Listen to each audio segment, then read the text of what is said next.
morning, everybody. My name is Dr. Bird. I'm a PGY2 internal medicine resident at Advent Health Orlando. Today, we'll be discussing a case report on chlorine gas trigger respiratory collapse and role of VV-ECMO. Venous extracorporeal membrane oxygenation is a well-established rescue strategy in severe acute respiratory distress syndrome. Evidence does support use of VV-ECMO in patients with severe burn-related inhalation injuries. Data supporting the use of VV-ECMO in chlorine-induced lung injury remains sparse. We present a rare case of chlorine gas exposure resulting in hypoxemia, ARDS, and then subsequent management with VV-ECMO, which was successful. For case presentation, we have a 75-year-old man, history of chronic bronchitis, obstructive sleep apnea, who presented after accidental inhalation of toxic fumes generated by an exothermic reaction between chlorine and sodium bromide while cleaning his pool. On arrival, he was tachypneic and tachycardic and was rapidly decompensating despite being on BiPAP, therefore underwent subsequent intubation.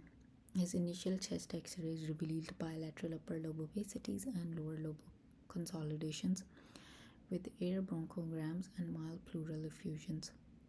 Despite maximum ventilatory support, including paralytics, prone positioning, and broad-spectrum antibiotics, volume optimization, and vasopressors, he remained profoundly hypoxic and hypercapnic.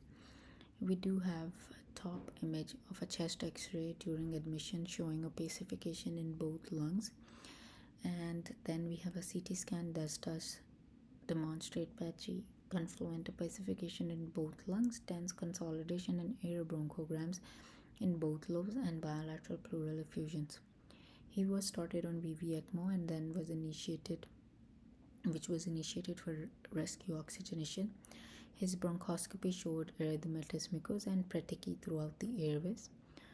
Due to ventilator dependence, tracheostomy was performed on day 10 of his hospital stay, and then he subsequently progressed to pressure support mode and he did high flow nasal cannula and via the tracheostomy. After successful sweep trial, VV-ECMO was decannulated on day 23. Chlorine gas is historically recognized for its devastating respiratory effects since its deployment as a chemical weapon during World War I. It is a moderately water-soluble and highly toxic inhalation toxin that causes damage by forming HCl and hypochlorous acids in the airway lining. These compounds induce intense oxidative injury, bronchospasm, pneumonitis, non-cardiogenic pulmonary edema, and ARDS. VV-ECMO may provide a critical bridge to recovery in cases of chlorine-induced lung injury. As the inflammatory phase resolves and pulmonary compliance improves, weaning from ECMO can be achieved rapidly. This case highlights the potential role of VV-ECMO in select patients with chemical-induced refractory respiratory failure. Thank you.